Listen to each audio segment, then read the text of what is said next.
Uneducated Sports Talk. Stay smart, stay uneducated. Merry Christmas and Happy Holidays.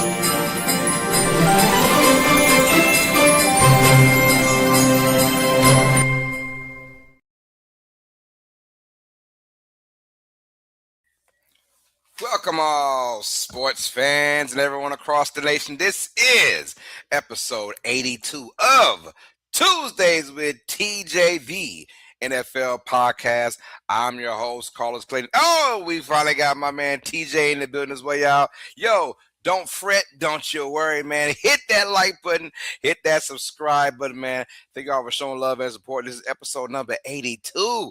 What are you waiting for? Hit that like button and let's get on and rock and roll with the show, man. Let's get TJ up involved here. Let's get it, brother. Hello. Sorry I'm late. I overslept. Oh, you're good. You're good, man. You're good. We literally just started. I was about to solo dolo it, man. I said, hey, let's just go ahead solo dolo, baby. No. My alarm went off, and I was like, "Oh, I've got 15 minutes." And then I looked, and I was like, "Oh, I've only got 2 minutes." Hey, been there, done that, brother. Trust me, I've been there, done that too many times in my life. Honestly, hey, I've kind of gotten better at that now. I ain't gonna lie, I've gotten better as I gotten older. Yeah. As I gotten older, I was like, hey, you know what? I think I can kind of like, wake up on my own. So like the last probably 10 years now, like I need one alarm. It rings, I'm up, bro. It's weird. Oh yeah. Yeah, it's weird, man. But hey, I guess it just comes with old age, maybe. I don't know. Maybe old age does that, man. Because I'm telling you right now, I don't know how I can do that. Like back in the day, it was snooze, snooze, snooze, snooze, snooze. So I just couldn't snooze no more. Or you gonna be late for your job now. I don't know. It probably comes with old age now, man. Just like, let me get up for this. So instead of, I think I fight myself more just worrying about the alarm coming on again. So I say, what? Just wake your ass up. But what's up, brother? How you doing, that's man? Funny. I'm doing well. Yeah, had a good Christmas. Very good Christmas. Ate too much, fell asleep too early. The usual routine. How about you? Oh, what did Santa bring you? Man, he brought me some cool looking shoes. I don't know the name brand of it. I have no clue, but thanks, Pops. Some clothes as well, man. Thanks, my people. Show some love. But my kids, man, their smiles on their faces is all that matter. So yeah, cool. That's all that matter. I mean, they're geeked up, they're excited, and that made me very, very happy. So I'm doing something right as a father, man. So that's how it is, man. But, hey, happy holidays, everyone. Showing happy love. Holidays. Yeah, Merry Christmas. And of course, Happy New Year's coming up in a few more days, you guys. So please stay safe out there, man. Enjoy it. Don't do nothing crazy though. New year, new you. Let's be positive about everything in life, man. Let's rock and roll with it, man, and enjoy life. Enjoy life. That's what it's all about, man. Yes, sir. All right, TJ, man, let's get into it. We got some stuff to go. Hey. Ooh, we had a classic Sunday night football matchup. Oh, my bad, PJ. This is PJ as well, you guys. My lovely co-host, PJ. We didn't get to that. It's all right. This is PJ. I'm your host, Carlos Clayton, and to the right of us, it is TJ, Mr. Thomas Tracey. Showing love, man. Thank y'all for showing love. Appreciate that. All right, you happy now? Okay, all right, that's good. All right, let's talk about those 49ers taking on those Bears in Levi Stadium in Santa Clara, California. That was a classic Sunday night football matchup. The Niners beat the Bears by a score of 42-38. And what I love so much about it, TJ, is that it was a lot up for grabs. Literally, the number one seed was up for grabs for both these teams. Literally, the scenario was if the Bears won, they needed the 49ers to beat the Seahawks in Week 18. If the Niners won, the Niners had a chance to win number one seed by beating Seattle, obviously. So they both had shots. So this felt like a NFC Championship matchup as far as like the stakes of it, right? It felt like they were playing. They're both on point. But my only issue was it was on one side of the ball. Does the lack of defense from both these teams worry you going into playoffs?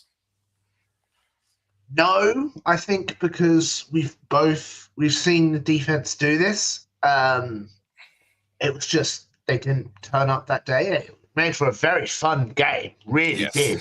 Mm-hmm. But no, I don't think it concerns me. I think the Niners are weird because I feel like they're not spoken as much, but they're scary, if you know what I mean. Yeah. They're really sort of they're underrated. That's what I'm looking for, especially when they potentially get the number 1 seed. So I don't think I'm concerned about the defense. If I was the team, the Lions, hey, you're just happy to be here. Everyone expected them to be last in the NFC North, and now they've won the NFC North and potentially getting the 2 seed. But no, I'm not concerned if I was them for the defense. It's especially the Niners. It's more health that seems to have been the issue this year. Yes. What about you? Are you concerned for the lack of defense? I know you're a defensive man. I am very concerned, especially if I'm a Bears fan, right? Because when we've seen you play against inept teams, the teams that really can't, put the ball in the end zone as prolific as the Niners can, they're basing their game off of turnovers. They've been at it all year. They're like 25th. They rank like 25th in total defense, Really? But they get their turnovers. My worry is when you play good teams in the tournament, right? Starting week 17, all the way to how long you last in the playoffs, you're going to play a really good team, most likely, that can score the football like San Francisco. If you can't get turnovers, who are you? If you can't get any pressure, you can't create any havoc. What are you really doing? The Niners were now that is just one game, and San Francisco has been on their tear. We haven't talked about them enough. I know that, but they had before this game they hadn't punted TJ since November 30th. Yes, I know. Almost mental. And in this game, they only punt the ball twice. And the Bears did the same thing, only punt the ball twice too as well, which made for a classic shootout. But as far as am I concerned for both teams? Yes, I am. Niners, you're right. Health is the issue.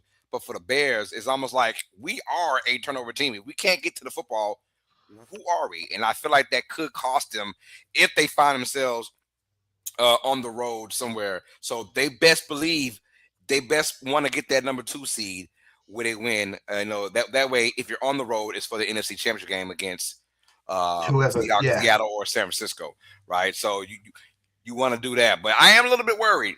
But I take one good thing about this, and I'll let you have your talk about this as well. I'll take one good thing. I was very happy about the Bears, though, because I was concerned. What if you couldn't get turnovers? Could your offense keep up? And it did, and they damn near won the game, too. Yeah. So that's why I'm like, okay, all right, the defense didn't come through, but the offense showed major strides in that game just to keep up in the shootout. Because my concern was, well, if you can't get the ball, turn the ball over. I mean, if you can't do that and you get a bunch of points, who are you? If you told me the Niners scored 42 points in this game, I said, damn, they blow out the Bears. And they beat them. They doubled them up, 42-21, something like that. No, Chicago was right on their ass as well. And they were scoring tit for tat. So I do give a shot. At that point, it lets me know, okay, if they have to be that team, they can be that team. But if you're the Bears, though, you want a lot of the road to the playoffs to go through Chicago just because of the frigid temperatures, and it makes the other team. Because if San Francisco's in Chicago right now, they're not putting up 42 points. They're not. They're not. They might put up 24, but they ain't put up 42. Not in Chicago, man. So, I mean, take it what you want. Your good thoughts about these teams? Yeah. Like I said, I think you did summarize that pretty well. It's everyone expected. The reason why Chicago is in these games is because of defense, and this proven that the offense can keep up and can keep them in games. Caleb Williams has taken a massive leap forward. Obviously, they've got the right head coach, and it shows that he was incredibly crucial in Detroit. Now, the fact that Detroit has even been eliminated from the playoffs, which no one had that on their bingo card this year. But yeah, I think you said it well, but I'm not concerned. I know you said you're concerned. No, I'm not. It's we've seen it do it all year. They have one bad game where the defense doesn't turn up, and you just wanted to see the other side hold their own, and they did. Yeah. So what that does is show that they can be scary if both show up in the same game. So yeah, not concerned at all. Hell yeah. All right. I got you. Yo, represent your NFL squad, ladies and gentlemen, please, in the chat. Represent your NFL squad. Who are you a fan of? And how's your team doing as well? And how do you feel about your chances? Are you good? Are you bad? Are you waiting for next year? Are you excited about the playoffs? Please let us know in the chat, ladies and gentlemen. We got Daniel Berry Sports Highlights in the building, says, happy Tuesday. Hello, guys. Peter said, what's up, DPSH? And then we got Dan McKeon showing love. Says, Carlos, are you streaming between tomorrow and Saturday? Yes, and yes, brother, I am. Before we get to start with the rest of the show, I'm going live tomorrow night for college football playoffs. I will be doing that. Gotta go to work Thursday, so I gotta work New Year, so that sucks. But I might do Ole Miss versus Georgia, but I doubt it because I'm tired of calling SEC matchups. I want to do something different. But then we'll skip and then we'll see about Saturday and Sunday. I'll call Seahawks versus 49ers on Saturday, and Sunday we'll call the last NFL game of the season, Steelers versus Ravens. So yeah, crazy.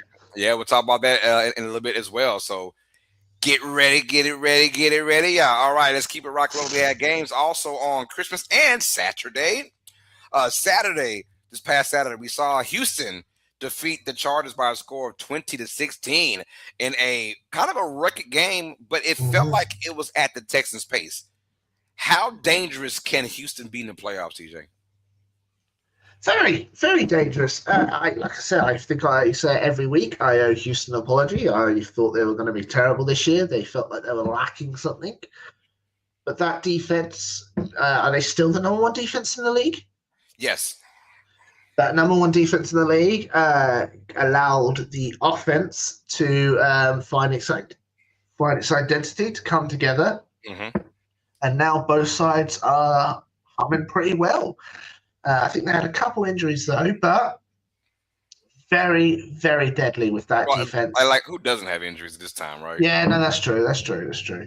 But yeah, no, I think they can be extremely extremely dangerous, especially if that defense keeps up the consistency of what it's doing, hold that team down, and even if the offense is petering a bit,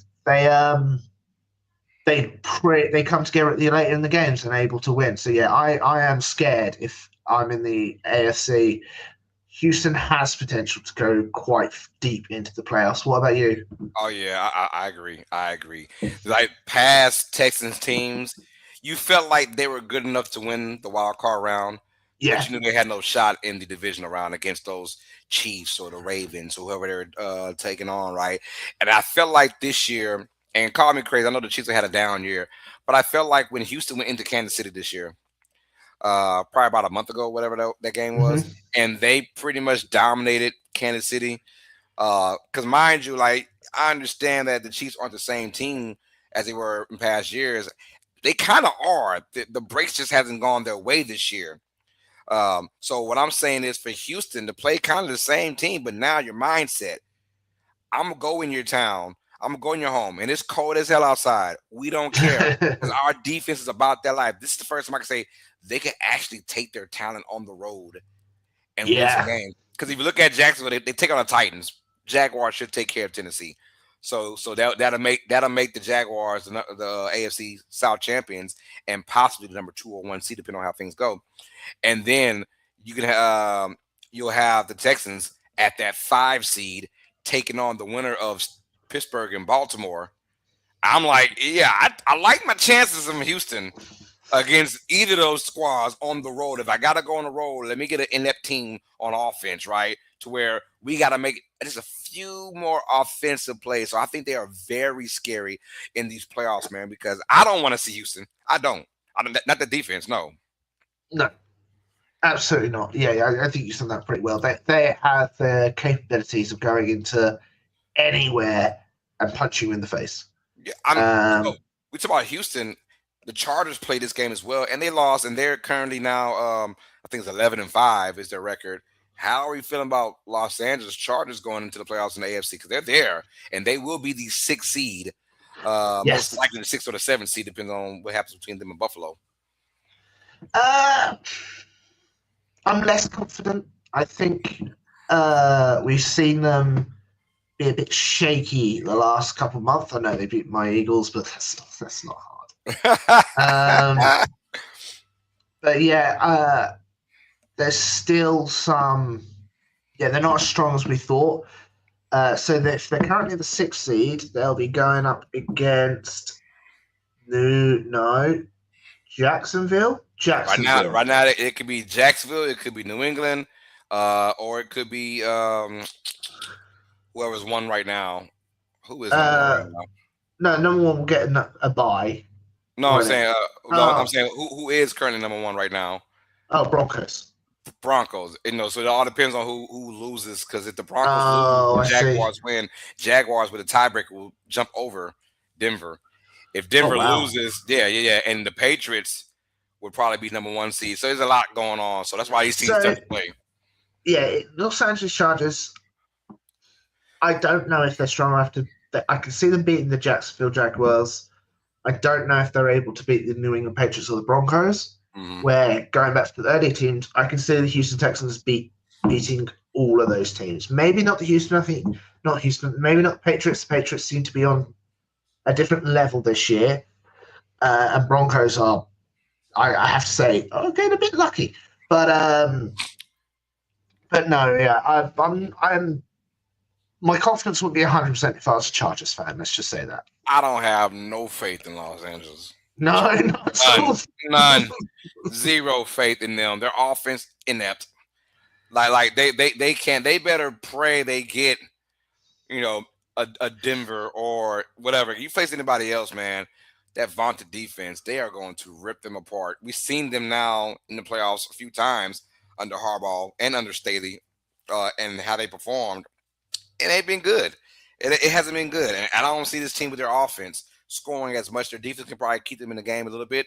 But if you're facing teams that can score at will, you're in for a long day, in my opinion, the Chargers are. And they have no identity, right? The receivers aren't all that good. Keenan Allen has been very quiet the last almost 2 months of the season. Haven't really heard anything from him. Had a hot start, but then Quentin Johnson is kind of getting things going on, but he still has a little bit of oopsies in the dropsies. Lab McConkey, where has he been at Lab McConkey? He's been very quiet. Yeah, he's been quiet for a while now. And then, of course, the running game with Mario Hampton coming back still hasn't solidified themselves as a running team. I'm worried for this Chargers team.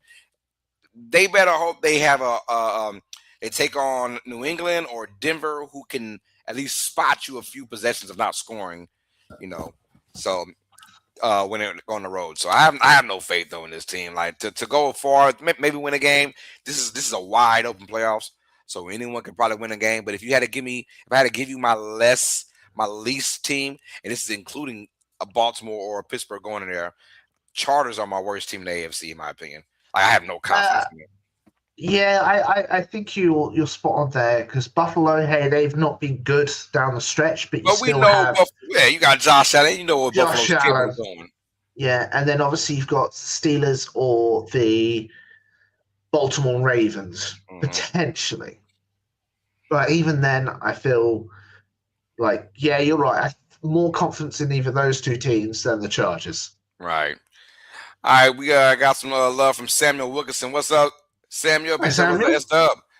And he says, I'm out, everyone. And then he also says, Happy New Year's. Hey, Happy New Year's to you and your people as well, man. Much love to you. Let's keep it rocking and rolling, man. Hit that like button, you guys, on your way in, on your way out. We appreciate that. All right. Hey, Seahawks. Big time win. Cruise over the Panthers, 27-10. Yeah. Thoughts on both teams' futures, TJ, because now with the win, Seattle, one more win against San Francisco. They're the number 1 seed in their seed. Panthers, with that loss now, they have to take on Tampa Bay for the division title. Your thoughts on both these teams' futures? Well, I think Seattle, again, finally, Sam Darnold hasn't been terrible the last couple games. Like that overtime win last week was fantastic. And it proves that that defense is fantastic. And if Sam Darnold plays just adequate, they can go far. Yeah. Carolina, it sucks. Like, if you're a Carolina fan, you suck. Again, no one expected them to be as good as they are now, especially potentially winning their division 8-8. I feel like they can beat Tampa Bay Buccaneers, who I'll be fuming if I was a Buccaneers fan. Get rid of Todd Bowles. Like, you have all the talent. I know you had a bit of a rougher schedule and injuries, but you're way too many talent to be sitting at 7-8, if you know what I mean. Right. But no, Seattle, I feel like you're pretty good. You're pretty strong. Obviously, you want to get that number 1 seed. Everything comes through Seattle with the 12th man on there. Be loud. It'll be horrible. Carolina's just be happy to be here. You know what I mean? Seattle looks better. The coach seems to be doing everything. Yes. Obviously, you got a young talent core, which hopefully be better next year. Defense improved, but yeah, just happy to be here. Did you see about the wrinkle of the NFC South yet? What's the wrinkle? All right. So if I told you the winner of the Buccaneers and the Panthers will win the NFC South, you would say? Yeah, that makes sense. I reckon the Buccaneers still might win. Wrong. What? Wrong. It doesn't really matter who wins this game. Check this out. Here's the wrinkle. If the Panthers win, they're in. Yeah. If the Bucs win and the Falcons beat the Saints, the Panthers are still in. What? Yes, sir. How? Because of the head-to-head and the division. Yeah. The NFL didn't think that through. They were really, really quick to show that game. But it's also cool because you have 2 teams rooting for the Falcons to beat New Orleans now. Including New Orleans fans. You have one team rooting for the Falcons and one team rooting for the. Now, if the Panthers win outright, they're in, no matter what. If the Bucs win, the Bucs have to wait for the Falcons Saints game. If the Falcons win, the Panthers are still in. It's crazy work. My goodness, I did not know that. Because the Falcons beat the Buccaneers both times. So if they get in, if the Bucs win and the Falcons win, the Falcons jump over Tampa Bay, and Carolina goes in because the Panthers beat the Falcons twice. Wow, how unusual. Crazy work. So I said, that was kind of cool to put them on Saturday and let them sweat it out Sunday, Yeah. I kind of like that game. I might even call that game. I'm thinking about calling the Saints versus Panthers game. I mean, Saints versus Falcons, excuse me.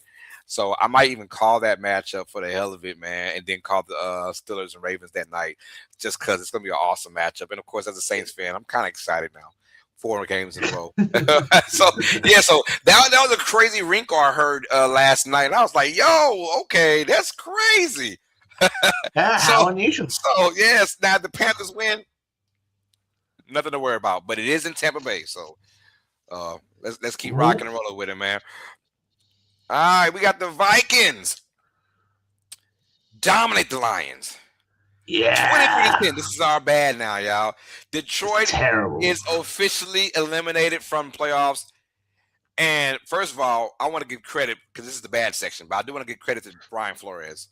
Brian Flores, one, deserves a head coach job, a real one, not the fake ass Miami stuff where they were trying to tank on purpose.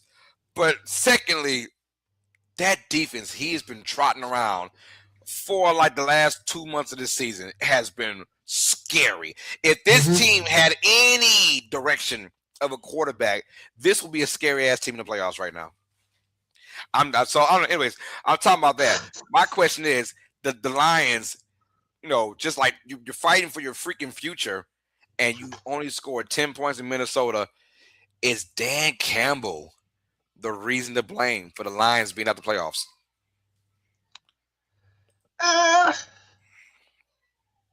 I think yes, because he took over offensive play calling duties. But then again, their defense hasn't looked it either. I think this is what shows when you have talent's all there. You've shown that they can be explosive and the talent can take over and win a game.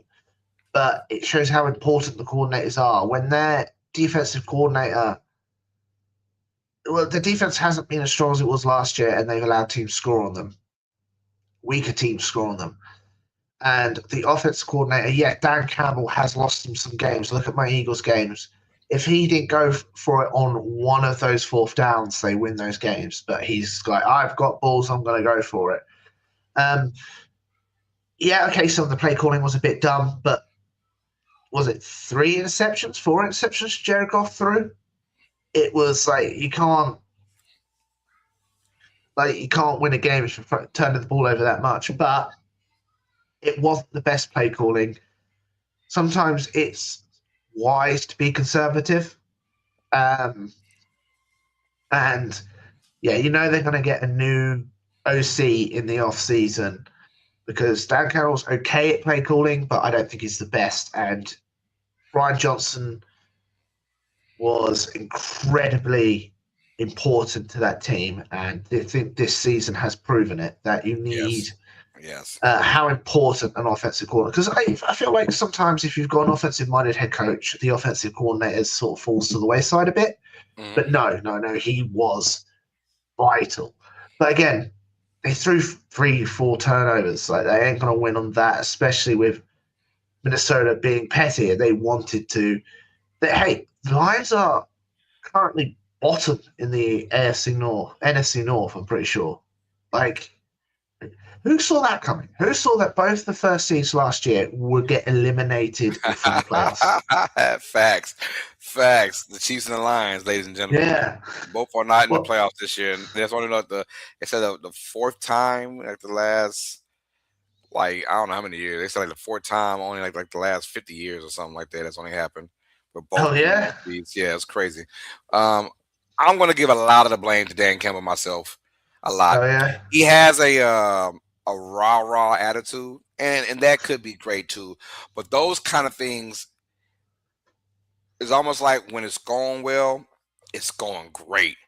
But when it goes bad, that kind of attitude, you're like, all right, coach, stop the shenanigans, bro. It's not funny anymore. It's not cool anymore because we've lost 3 of the last 4 games. We've lost 4 of the last 6 games. It's not cool anymore. It kind of gets old, but that's who he is, though. And he's not faking the funk, which I can respect. I think also he took over play calling because he was tired of getting, I want it on me. I want it on me. But that's what kind of guy he is. The pride took over, so he took over play calling duties, and they probably got worse, in my opinion. When he took over, he had that one game where they scored a bunch of points against a sorry ass team, whoever that was. And then after that, it was like boom.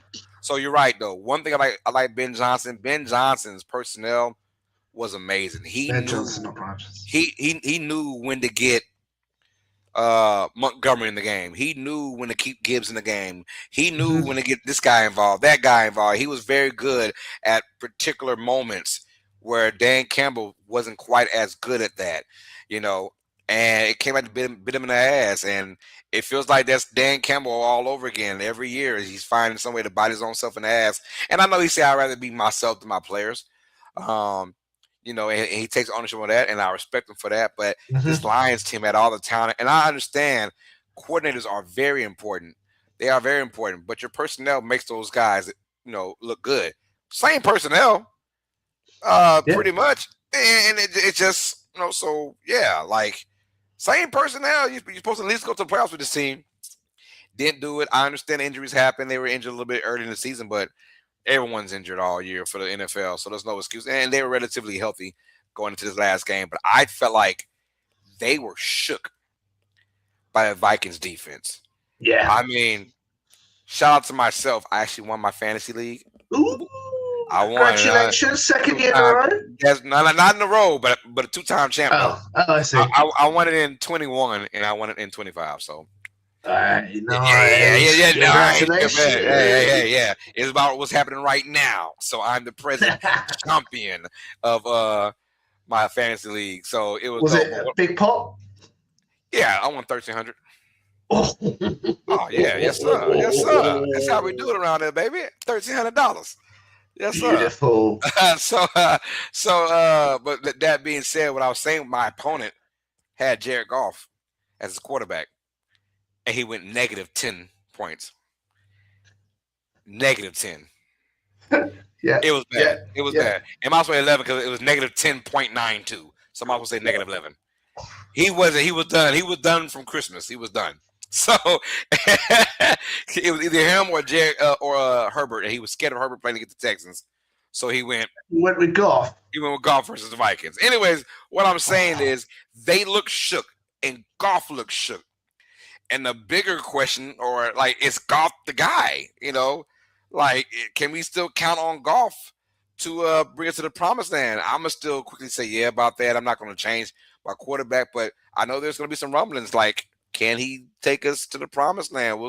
We'll see. I mean, I like Jared Goff. I like this offense. I just think their schemes were a little bit off whack this year, and hopefully they can get it back next year. We'll see how that goes. Out of all of them, I have faith that they can, if you know what I mean. Mm-hmm. Again, I think they just need to get. And again, like, if they can't find the right OC, they might not be able to. Mm-hmm. And obviously, you've got trade rumors going around that Goff might go back to the Rams and this and that. It's gone a bit crazy in the media sense. Ain't happening. No? Shout out to Christian Rujo. She said, "Happy Hi, Tuesday, everyone. Make sure you hit that like button and share the stream and subscribe to the best UST Nation hand down. Hey, Lowe's, PJ, and TJ. He said, what's up, Thank CR? you very much. Thank you, man. We appreciate you. I hope you're having a great evening yourself. That's right. That's right. Happy New Year's to you as well. All right, let's keep it rocking and rolling, y'all. Hey, let's talk about that crazy matchup. Your Eagles took on the Buffalo Bills. It was a tale of two halves. I'll let you talk about that in just a moment. But the Bills fumbled the AFC East with a potential costly 2-point conversion attempt and a 13-12 loss to the Eagles. What chances would you give the Bills with the lack of home field advantage for this particular playoffs? Oh, now that's a hard one. Simply because when everyone talks about the Bills, everyone just goes, "Oh yeah, but they've got Josh Allen." And right. Hey, I saw it this weekend. Josh Allen is terrifying. He could take over a game and potentially win a game. But he hasn't this year. Well, he hasn't. Normally it's, Josh Allen dominates. The defense gives them holds their own, struggles a bit, but Josh Allen helps there. Defense was okay, and the offense wasn't really. Normally Josh Allen's enough to get around that, but it hasn't been this year, to the point where they've lost the East. So I can't say with confidence that they'll be fine because they've got Josh Allen, because they haven't been. They haven't been fine at all. Their O-line is not the best. They, I think, got sacked 5 times in my game. But who knows? Like, Josh Allen could wake up and be like, "I'm going to wreck someone's hopes and dreams today." Which is fair. Good, yeah. Because what they got, so it's the 7th seed, so they'll be going against. Oh my gosh, they'll be going against New England, or potentially one of those. But at the moment, it's New England. That would be a fun game. But we've seen New England. I think New England swept them this year. Nah. Was it split? Bills came back from that crazy deficit a couple weeks ago. Oh, shit, they did. Yeah, they did. I remember watching that game. That was fun. And that makes you go, but they have Josh Allen. They have Josh Allen. Those kind of games make you go, but they have Josh Allen. Oh, that's so. I honestly don't know. Like, instinctively, I go, yeah, they've got Josh Allen. It's like I go, yeah, they've got Joe Burrow. Yeah, they've got Patrick Mahomes. But that's proven this year they don't matter. Mm-hmm. So who knows? I was going to say, man, I am concerned for this team, but they have Josh Allen, and I'm like, well, man, whoever I am at that 2 seed, I'm going to be nervous. Because if there's one team that's going to be on the road that you can count on to make it a fun, awesome, action-packed game, it's the Buffalo Bills. And now, like, the pressure is still there, but it's not, in a sense, because now we're like, we've seen you guys, and you're the 7th seed maybe for a reason. We're saying that, but then you go back to, but they have Josh Allen. And we've seen this dude just play freaking Superman It's never over until it's over with the Buffalo Bills and Josh Allen. And we've seen him in the playoffs in some shootouts, win and loss. My concern for the Bills is that, yes, they will be on the road and they will be in the hostile territory and against probably a really, really good defense. So points might come at a premium. Can your defense do enough to stop the Broncos or the Patriots or even the Jacksonville Jaguars? But honestly, if I'm Buffalo, I feel confident because we got Josh Allen. It's just it's just how it is. So, like, if it was any other team at that 7th spot, Pittsburgh at the 7th seed, no chance, right? Baltimore at 7, no chance. Chargers 7th seed, no chance. Buffalo Bills, you mean to tell me in a playoff where we might not have Lamar Jackson, we won't have Pat Mahomes, and we won't have Joe Burrow, and the Bills are like one and done? They will never win, ever. Never. So I feel like the Bills could be a sneaky ass 7 seed. They are. They'll be a great 7 seed because they have Josh Allen. Because they have Josh Allen. Now I want to talk about the game itself, and I'll let you have it for your moment. But let's talk about. I'm gonna go. Eagles had a great first half, dominated. Yes, we did. Right? And they're up 13-0. But you had a feeling the Buffalo's gonna come back. But then we didn't know it would be that bad. Opposite, Eagles didn't do dilly shit, literally, on offense. And the Bills dominated. TJ, my question is, why in the hell, with all that momentum you have, why would you go for 2 to win the game instead of going to overtime? What's your thought process if you're the Bills? That was so a little bit of story of that situation. So I was Christmassy, I was seeing everyone. I was driving back and I had radio on. So I had to VPN to America to have it on the radio. Mm-hmm. And as I was coming back, I all of a sudden, a bit disgusting, my gut all of a sudden just went, you need to use the toilet and you need to use the toilet fast. So I rush in. Wait, hold on. Who said that? My gut. Your gut. Your gut. When you're driving, you need to get to the toilet fast. My bad. I thought you said your girl. I say, wait a minute. Hold on, T. You ain't tell me about that, brother. My bad. No, my gut. So I'm on there. So I'm stuck on there, and my phone, I was watching my battery go from 5%, 4%, 3%, and I'm just staring at this phone, begging, they score the touchdown. I'm like, what's going to happen? And then Merrill Reese just being like, what are they doing going for 2? I was confused. Why are we going for 2? You mean to tell me they only had 16 total yards of offense in the second half, all rushing, by the way. And you mean to tell me you were scared they might score a touchdown in overtime? Yeah. Yo, what are we doing? The worst case scenario is you don't win the toss and you get the ball first. You're going to score something.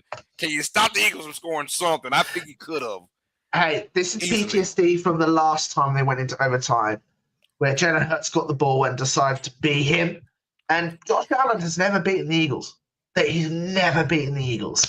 And that holds up true. But, it was one of these decisions, and they happen 3 or 4 times a year, specifically for Sean Dermott. Yeah.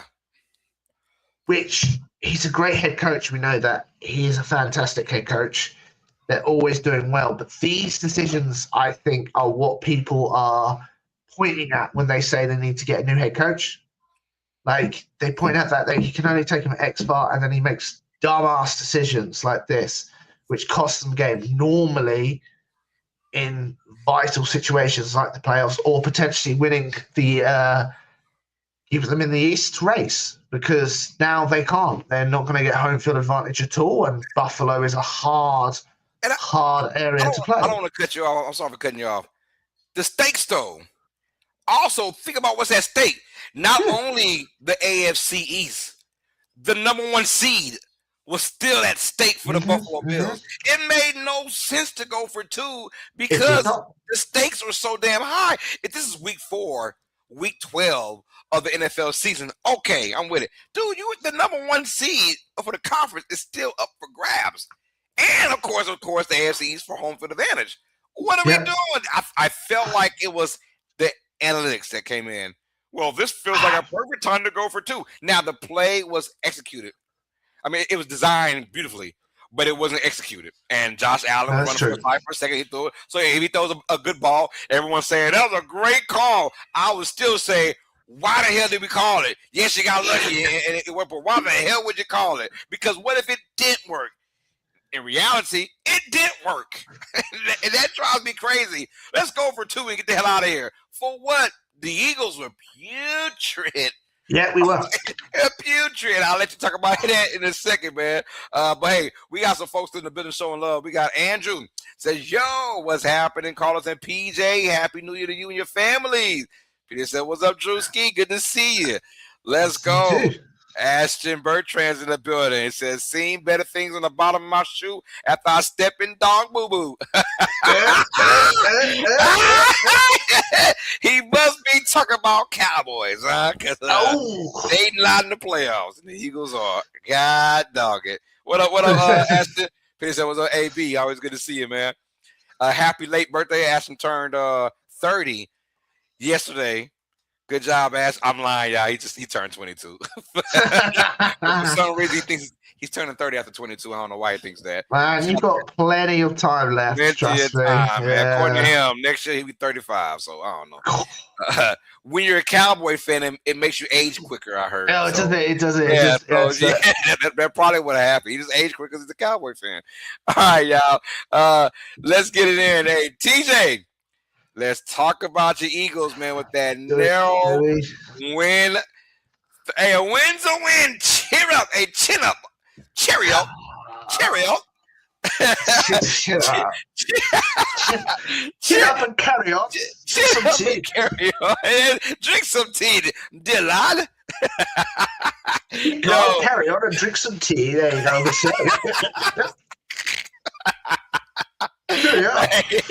This is our TJ Fly, Eagles Fly, TJ's Eagles Talk, y'all. Fly,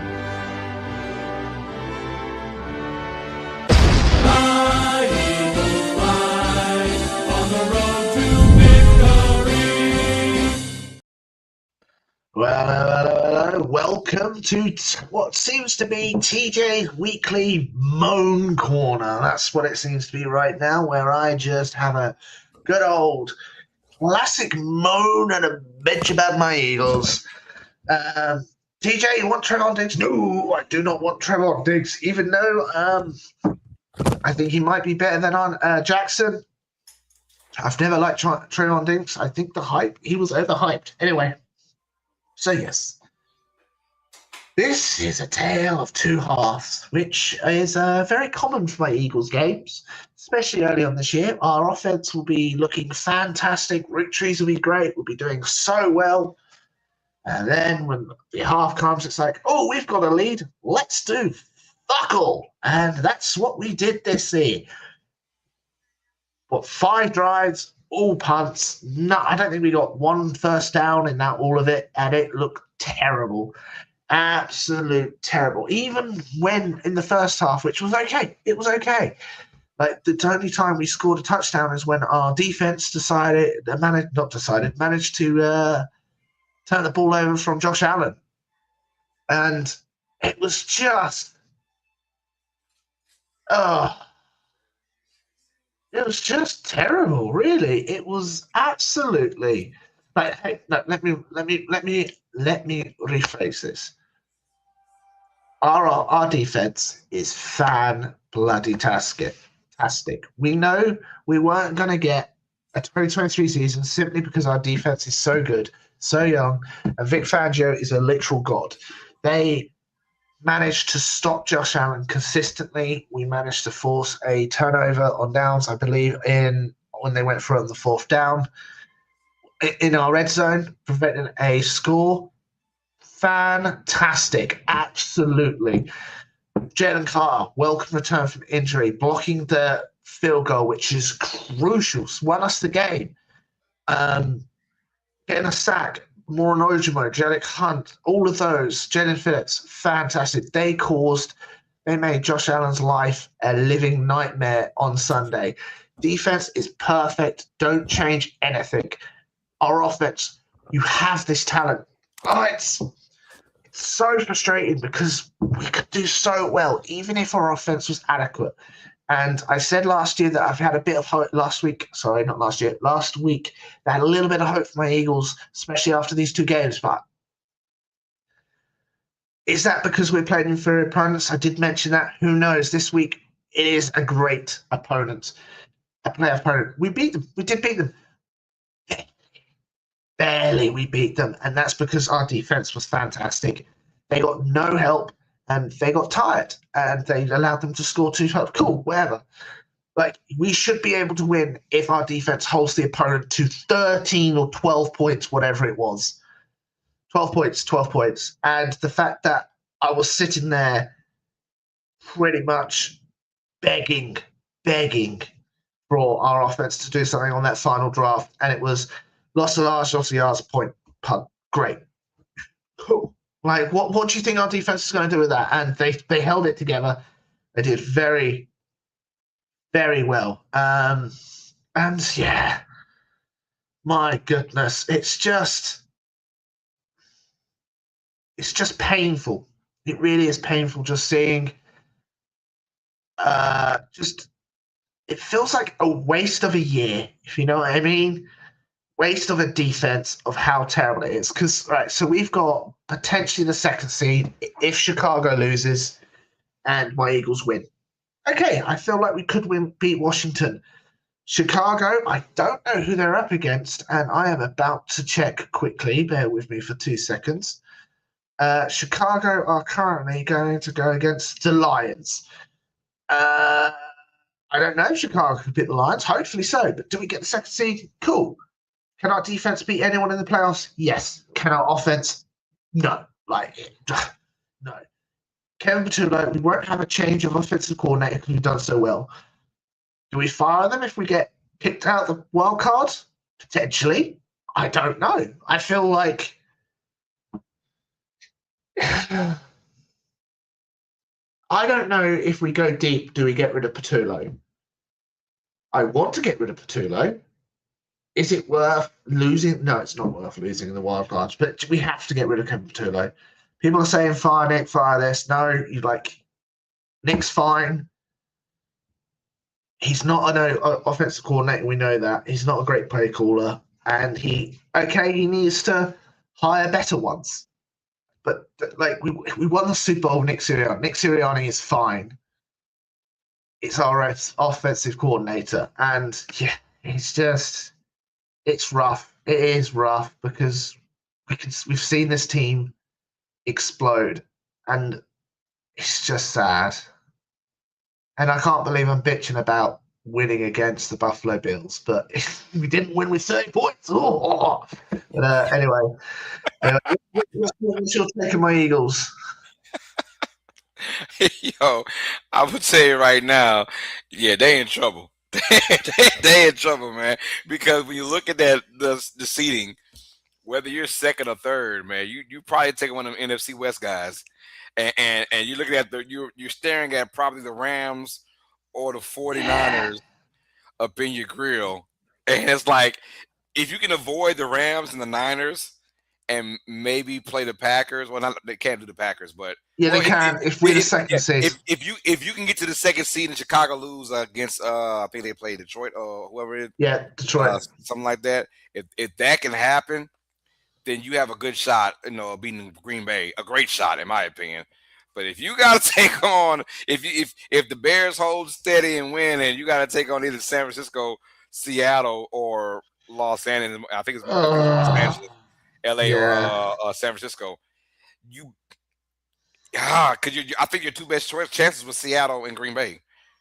In my opinion, that's your two best chances. I think Rams and the Niners, man, it's gonna be tough. Y'all can still win. You can still win, but boy, I'm not gonna bet on it.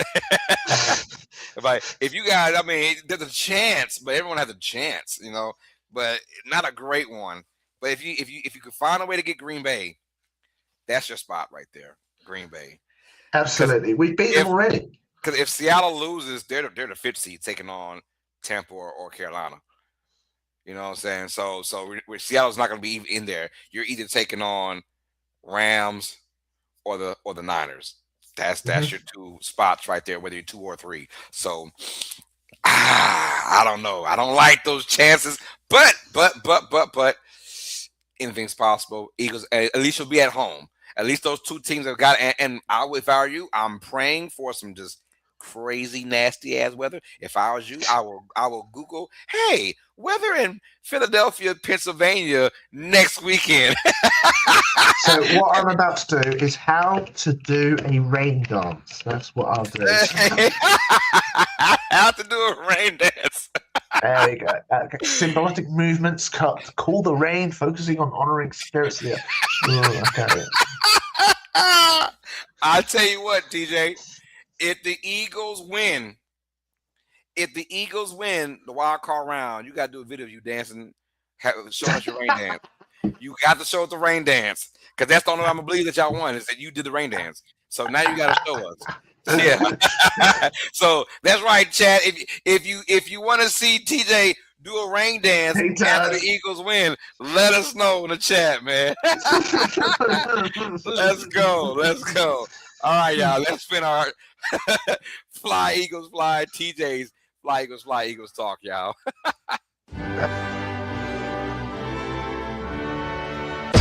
Fly, Eagles, fly, on the road to victory. All right, let's keep on rocking and rolling now, ladies and gentlemen, y'all. Derrick Henry was a one-man bandit against those Green Bay Packers we just talked about. Thank God they already clinched a playoff spot because then they will be probably sick to their stomachs as I misspelled Derek for some reason. I put an E in there. Like, what the heck? That's too many E's in there. What the heck is going on? But he rushed for 216 yards and 4 touchdowns in the win against the Packers. And also the Steelers in that all they had to do was beat the Browns, and they were AFC North champions. And they blow their title chances. Let's talk about next Sunday night showdown. Let's not give an answer of who wins yet, but let's talk about what's at stake. The winner of that matchup is going to be the 4 seed in the AFC and having a home game. And it's going to be a crazy one. And I like the fact that because you could have put either this game or Seattle and San Francisco in this game. But I like the fact they put Baltimore and Pittsburgh in this game because bigger stakes. Mind you, Seattle and San Fran, whoever loses is still in the playoffs, no matter what. So they're fine. Whoever loses this matchup in the AFC North, they're done. They're gone. So I like that aspect. Of course, Ravens and Steelers, probably the greatest rivalry and all of sports in my opinion. In today's sports right now, over the last 15 years has been Steelers and Ravens. So let's talk about it, man. Your thoughts on the matchup, man. But we want to give an answer. But your thoughts on it? It's going to be a fun matchup. Do we know if Aaron Rodgers is playing? Yeah, he's gonna play. He's gonna play. He gonna play. I like this. Is going to be a fun game because it can go either way. One, if you're a Ravens fan, you'll be majorly pissed at John Harbaugh. Derrick Henry, 4 touchdowns, 216 yards against the Packers. Wasn't on the field on those last 4 drives for when they were against whoever it was. Like, doesn't make sense. I know TJ Watt is expected to play as well. So this is a fun game. Like, normally I'd naturally go, Lamar Jackson and the Ravens, but this year can't do that. Like you would Burrow and Mahomes. You can't do that this year either. Mm-hmm. So I don't know. I've got a feeling the Steelers might be able to win this one. They are scrappy and they'll fight. And we've seen the Ravens make some dumb decisions to be a bit shaky. So I like this game. I really do like this game. Do you think? I like this matchup because one, it's the Ravens and Steelers. It's gonna be rough and rugged. You already know. I'm assuming if I had to bet, not a lot of points being scored in this matchup. No, it's going to be I low just gotta scoring. think just because of the pure bitterness these two franchises have against each other, and of course it's division, and of course it's for playoffs. A lot's at stake. So if you're the Steelers, yes, you want to win that Browns game. Who wouldn't want to win that game to win the title? I think the fates, people might say it's Vegas, but the fates are aligned for another chapter of Steelers versus Ravens. I tell you what, Watt is not healthy at all, but he's going to play in this game. He's going to play in this game. Lamar Jackson is not healthy at all. I think he's going to play in this game. Would you rather them have Snoop Huntley quarterbacking than Lamar Jackson right now? I mean, that's a hot take right now. That's a hot take. Absolutely. You said it. Huntley didn't play too badly against the Packers. He didn't play bad, but I agree though. I want Lamar Jackson, obviously. Yeah, you want your weapons. You want the person you're paying. It's kind of funny when you look at it. It's like, yo, all right. So the most carries Henry's had all year was 24 in one game. It's funny that the game that Lamar Jackson's completely out, he gets 36 carries. 36. 36. Yeah, where was that Henry all damn year? Like when we needed you at the most. Now I'm starting to think, is it a let's please Lamar Jackson thing? When Lamar's out, we don't have to please him. I don't know. It's like, but I'm the damn head coach. Give a damn how we feel. We trying to win games. We got way too much talent to be in this one and done scenario, and it's not even playoffs yet. We got way too much talent. I don't give a damn what you say. We're gonna run that football with Derrick Henry because they've been pissing me off. Now, thank this championship weekend for my team because Derrick Henry's on it, and he got me 65 points. Damn. 65 points in my league. We have bonuses for over 100 yards and bonus for over 200 yards. So, if you didn't play with bonuses, you got about 45 points. But if you play with bonuses like myself, I got 65 points. But what I'm trying to say is, they waited to now you're desperate. Now you want to. Now you want to actually pay him what the hell he's worth. You want to run him like he's worth. He's a top 2, top 3 back. You were acting like he was middle of the pack, man. I mean, they said he had a fumble issue. TJ, he's only had 4 fumbles all year. Yeah. He had 7 or 9 or something. He only had 4 all year. Because it came into a crucial moment, week 1. Come on, man. After he dominated that game. So what I'm trying to say is they were desperate, and now you want to run the man. Pittsburgh on the side. Pittsburgh, no DK Metcalf, but they're also desperate, right? Aaron Rodgers, if there was another quarterback that wasn't Aaron Rodgers, if this was like Mason Rudolph, if this was one of their old quarterbacks from back in the day that was starting, easily go to the Ravens. Aaron Rodgers gives them an actual legit shot. Yeah, he does. To win this game. So let's go on now to our week 17.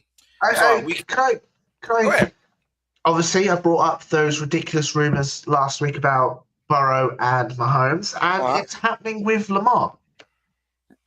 Watching all sorts of talk show I was literally as I was eating lunch, dinner before going to bed, and someone brought up that Lamar Jackson is a name to watch in the offseason. That the rumor in Baltimore, I don't know, I'm not really into the Baltimore sphere, but it's because my thing is Harbaugh is on the hot seat, and if Harbaugh goes, they are considering moving on from Lamar Jackson and getting rid of his contract. They're thinking get rid of his contract and get a haul of picks to then bringing a new era of Baltimore football with focusing on allowing them to pay that defense and letting the offense get better and using the picks to get a QB and a legitimate wide, because they're still not happy with their wide receivers.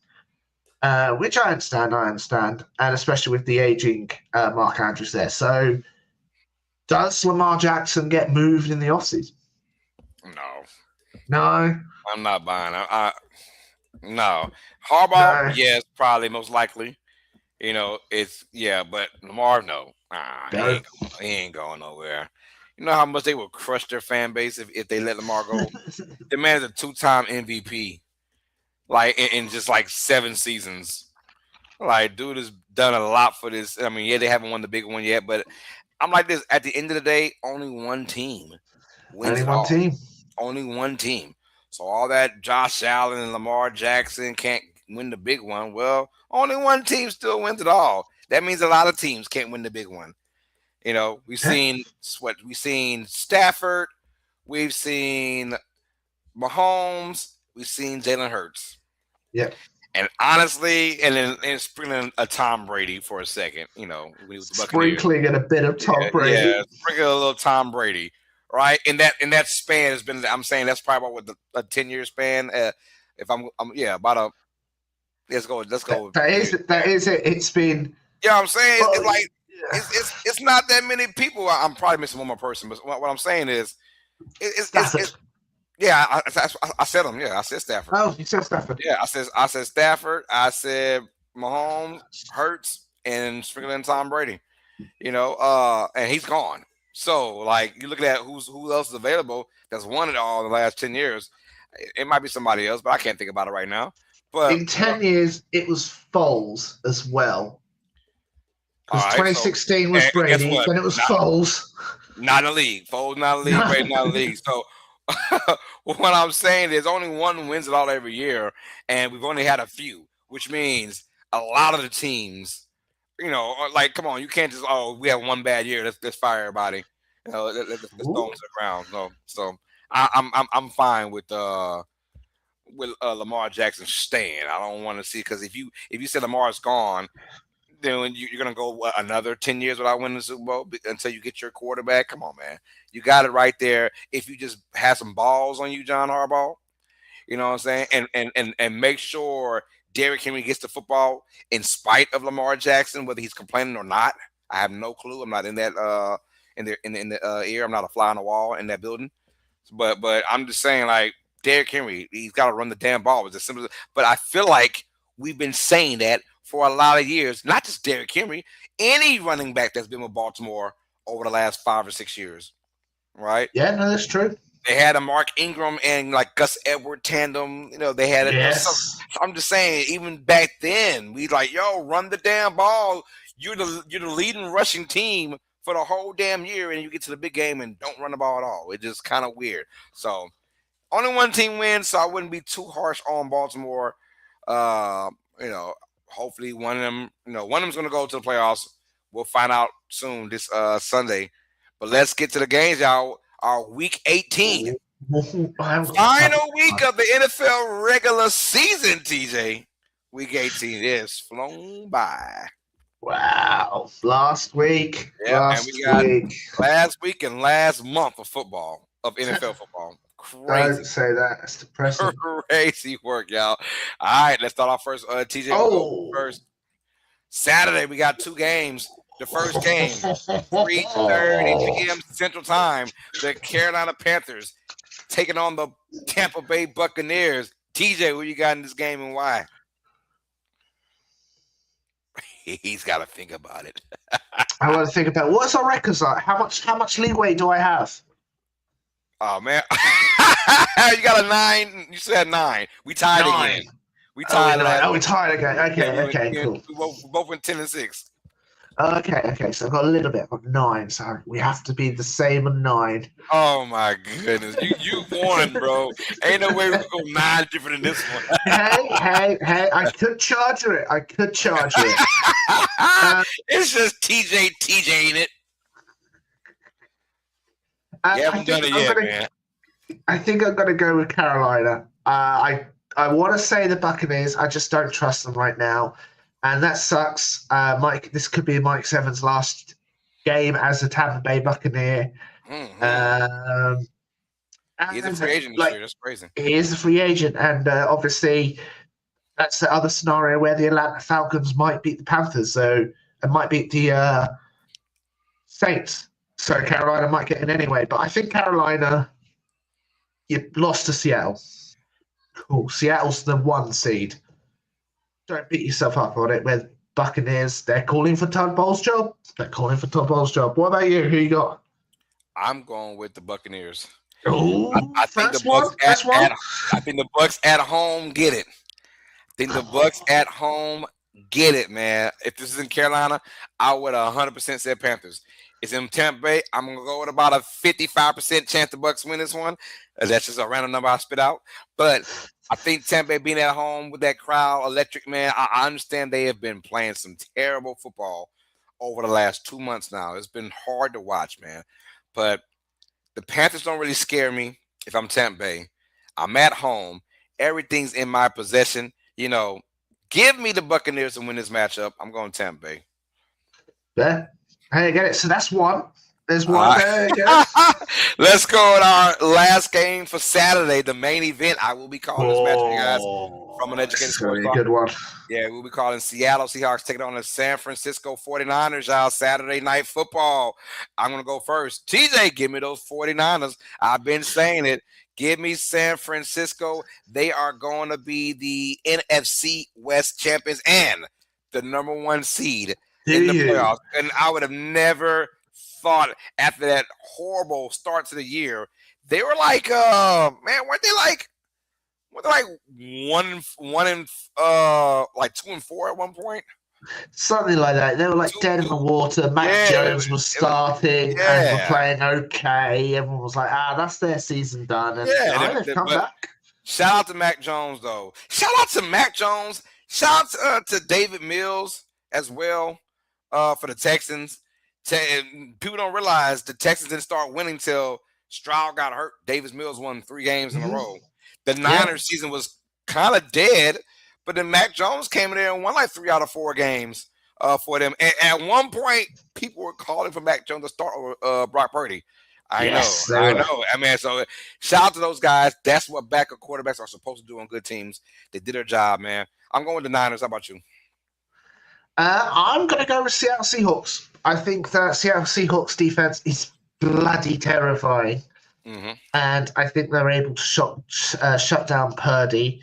And Sam Donald, okay, he's not the best. He's not as good as Purdy, but I think he's able to move that ball on that Niners defense. So I'm going to go with the Seahawks. So that's 2. That's 2 difference. All right, let's keep going with the Sunday games now, y'all. Colts at Texans. Obviously, all of Week 18 games are all divisional games, but I love Week 18 because you're going to out of these 16 games, something's going to be up for grabs, which I love it. Colts at Texans. The Colts, man, shout out to Phillip Rivers as well. He didn't win any starts. He had 0-3, but man, that was a really good month. He brought back old school quarterback in, and I loved it, man. Formations, calling out audibles. He was on it, man. It's just that their defense let them down bad. That month of the season, they let them down bad, man. But regardless, though, shout out to Phil Rivers. He will not start in this game. It is going to be Riley Leonard, the rookie quarterback from Notre Dame. They're going to take on the Houston Texans. And Houston, who you got in this matchup? I went Houston. That defense is going to dominate that rookie QB. It sucks. It was fun to see Philip Rivers. And if Philip Rivers was like beginning from week 1, it's a shame we didn't get a full season with Philip Rivers because it was like a nostalgia hit. I mean, it's a shame we didn't get a full season with Daniel Jones. They were 8-2. That's true, yeah. They were 8-2. Yeah, I'll tell you who the jinx. That damn Sauce Gardner. Sauce Gardner came in. And they started losing with Sauce Gardner. Absolutely. Sauce Gardner I saw a stat. He went 2-14 for the year. He was 2-14. I say, Lord, he was 1-7 with the Jets, 1-7 with the Colts. My goodness. Damn Sauce Gardner. Yeah, I'm going Houston as well, man. Think Texans at home. They're going to just straight up dominate this game. Probably not as high scoring as I think, but boy, I mean, the Colts might put up a donut in this game because the Texans have a shot at the AFC South title. Obviously, if the Jaguars lose to the Titans and they beat the Colts, they'll be AFC South champions. I doubt it, but boy, they want to go out on a high note, though. All right, let's keep it rocking and rolling, man. Browns at Bengals. I'm going first. Man, is Joe Burrow going to play in this game, or are they starting? I think they're starting Joe Flacco. Are they really? I haven't heard. I heard the rumors. This isn't completely true. But regardless, though, I am going Cincinnati at home. I feel like the Bengals are going to go ahead and finish the season on a high note. They had a big time win against Arizona. They mollywopped them at home. They're at home again for the final game. Just because they're at home, Browns inept on our offense as well. Give me the Bengals to win this one, with or without Joe Burrow. Fair enough. Does Myles Garrett get his sacks? 1 sack, that's all he needs. You know what I'm gonna say? No. Yeah. Ooh. I think Myles Garrett does not get the sack record. Nope. We all thought it would have been done already. Maybe I'm gonna say no. It was supposed to be done 3 weeks ago. No, and some people say that Steelers probably lost that game because they were so focused on stopping Myles Garrett from getting that sack. Yeah. Every play, literally every play, he was getting chipped and double teamed. Every damn play, I saw it. Every play, in that Steelers Browns game, they weren't gonna allow. I think the Bengals might be a little petty and say, you know what, we're not gonna allow that guy to ruin us either. I don't know. I hope he does though. I'm always obviously rooting for it, but I'm gonna go ahead and say no, he does not get it. Fair enough. Joe Burrow has been confirmed to start this game. So I'm also going to go with the Bengals. And I'm going to go with yes. I think the record will be broken this Look game. at you, glass half full mentality. So you got to be Look positive at in this me. world. I know. Usually it's me, you know. I'm going glass half empty on this one. I don't know. Yeah, no, I think maybe by 1 sack. I don't think it's going to be like broken a lot, which is crazy because he was like 1 sack away 3 weeks ago. I'm telling you, I feel like it hasn't happened yet. It ain't going to happen. I don't know. But that O-line, that Bengals O-line is not good. That is Myles Garrett's going to feast on that O-line. But I hope he does get it. I hope he gets it. I hope he gets it like a legit full sack to be a full 1. Yeah, no, like 2 halves or like sack. Yeah, let me not get no half sack for the record. You want to get a full sack. Just one of them, boom, it was all him. Yeah. I want to see one of those, man. Absolutely. But yeah, all right. Bengals win. Bengals win. Gotcha. Let's keep rocking on now from the NFC South. My New Orleans Saints take on the Atlanta Falcons in this matchup. And in this game, Saints are on a 4-game winning streak. I know. And we have right now, Tyler Shuck is the odds-on favorite to win Offensive Rookie of the Year already. Yeah, he's you are number 8 at the moment in the draft, which is not that bad. I thought we would be like 12 now, but we win this one, we might jump about 3 more slots, man. And at the end, we're 8. I don't care now. Let's just beat them damn Falcons. How about that? But Saints now 4-game winning streak. They've been dominating. Tyler Shuck could be Rookie of the Year. He's got 5 wins and 8 starts, 4 in a row.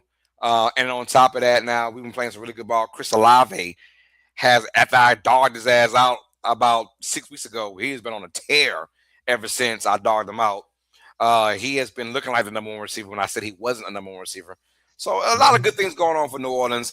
Atlanta, hey, they got something to play for too. Both these teams have something to play for. If the Saints win, the winner of the Tampa Bay Buccaneers and Carolina Panthers game is going to the playoffs. If the Falcons win, it don't matter who wins that game, the Panthers are going in. Crazy work. Atlanta's got a lot to play for as well. Big time win they had against the Los Angeles Rams yesterday, Monday Night Football. Yeah, who saw that coming? Yeah, Bijan Robinson saw that coming because he might be the best single player in the NFL right now. When the Falcons use him, he's always getting close to 200 yards total offense every damn game when he's being used correctly. And he went that 93-yard touchdown. I was like, oh my God, he is fantastic, man. And I want to shout out Puka Nacua for having nearly one of the best one-handed in the reception. Yes. Oh, so good it didn't count. Man, yeah, he's a beast though. He's a beast. It didn't count, man, but man, he's a beast. He is a beast. Who you got to win this matchup, TJ? I'm going to go with the New Orleans Saints. I think New Orleans Saints build momentum here. Shuck all the way. Chuck. Kellen Moore's sort of found his rhythm as a head coach, and the Falcons, I might see them get rid of. Do they get rid of their head coach? I tell you what, he wins this game, he probably stays just because of momentum. It's just weird like that. Yeah. How that works. I probably just get rid of him because I don't see us going far. If I'm a Falcons, in the organization, I don't see us going anywhere with Raheem Morris as a head coach. He's a damn good defensive coordinator. Damn good defensive coordinator. Head coach, he hasn't shown it in his couple of stances now with the Buccaneers and now the Falcons. So, nah. But yeah, I'm going to go with the New Orleans Saints. How about you? Unfortunately, I'm going with the Atlanta Falcons, man. I think the Falcons get this game. Unfortunately, I think they got momentum on their side. They're at home as well. Rivalry. I want New Orleans to win badly, but I think the Falcons will win this game and spoil it for the Tampa Bay Buccaneers. And I think the Falcons win and the Panthers get in regardless. So it's crazy how that works out. If the Panthers lose and still get in, someone will be 8-9 representing the NFC South in the playoffs under 500. So and they'll have a home game, man. Samuel says, please, Saints game away, win. Please win. Yes, sir. Who that nation? I'm going to Falcons to win this game, but who knows what happens, man. Let's keep it locked in and roll. Hey, that is three. That is 3. Packers at Vikings, y'all. Packers at Vikings.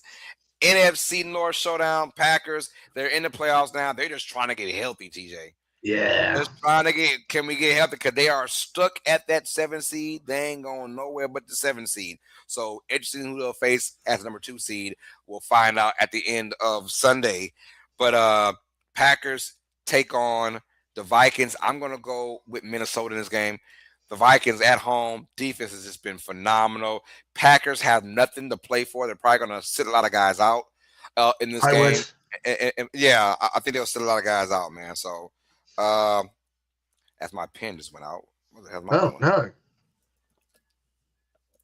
There you go. It's not really a pen. It's one of them. You're telling me the pen didn't last the whole stream? No, sounds like the Cowboys. They don't, man. But yeah, I'm going with the Vikings and win this matchup. How about you? Yeah, I'm also going to go with the Vikings. Packers should be resting everyone. Obviously, Parsons out for the season. Willis looked really good, you have to admit. Malik Willis, they've got a very good backup there, which is shocking. Well, it's not shocking. It just shows that Tennessee is a place where people go to die. That's right. The last 2 years from Green Bay, he has played phenomenal. Yeah, when he comes in. Mm-hmm. So let him go. Obviously, he left with a shoulder injury. I don't know how healthy he is. But yeah, don't risk any more injuries in a meaningless game where the Vikings are there to if they win, the Lions are whoop your ass. The Vikings are there to whoop ass these days. Man. Yeah, and if they win, the Lions will lose, would be last in the NFC North. That will be their position, which is worst to worst. That means they're going to have an easy-ass schedule next year and mollywop a lot of teams. Absolutely. Hey, we're back in 2016 with the Broncos, with the New England Patriots, with all those, and the Lions being blasted in the NFC North. Yet we have time traveled back 10 years ago. 10 years, man. Raheem Morris come to Dallas for DC. yo, you don't know ass like I know him, man. This dude wants everyone to be his DC besides Eberflus. Sarah says, yep, go Vikings, man. He says, no completions in the second half, and them dirty Eagles got jokes, man. They go to the playoffs, man. Cowboys not. It's what it is. They can joke. Let's keep it rolling now. Titans at Jaguars. How bad does Jacksonville beat Tennessee in this matchup?